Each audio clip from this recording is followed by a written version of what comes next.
Hello বন্ধুরা, আজকে আমি আর আমার বন্ধু মিলে আমাদের গ্রামকে ঘুরে দেখাবো। তো চলো যাওয়া যাক। সবার প্রথমে আমরা রওনা দিলাম ব্রিজের দিকে।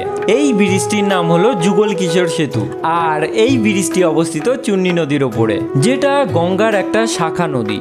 নদীর ডান দিকে দেখা যায় লোকনাথ মন্দির, যেটা খুব সুন্দর। তো গাইস, আমরা এখন ব্রিজ পার হয়ে আরংঘাটায় ঢুকলাম। আমরা এখন যাচ্ছি যুগল কিশোর মন্দিরে। মন্দিরের প্রবেশদ্বারের পথেই তোমরা দেখতে পাবে শ্রীকৃষ্ণ আর রাধাকে। মন্দিরের বাইরেটা দেখতে সাধারণ হলেও ভেতরটা খুব সুন্দর। আমরা এখন ভিতরে প্রবেশ করতে চলেছি। চলো, তো ভিতরটা কিছুটা এরকম। মন্দিরের ভেতরে প্রবেশ করলেই বুঝতে পারবে এক অদ্ভুত শান্তি আর শীতলতা। তো চলো আমরা মন্দিরের ওপরে উঠি। ওপরে উঠতেই মাথার উপরে একটা বড় ঘন্টা, যেটা বাজিয়ে নিজের মনের ইচ্ছে সবাই ভগবানের কাছে প্রকাশ করে। ভিডিওটা অনেক বড় হয়ে যাচ্ছে, তাই ভিডিওটা এই অবধিই থাকুক। আমরা নেক্সট ভিডিওতে পুরোপুরি এই মন্দিরটাকে দেখাবো। ভিডিওটা ভালো লেগে থাকলে অবশ্যই সাবস্ক্রাইব করো।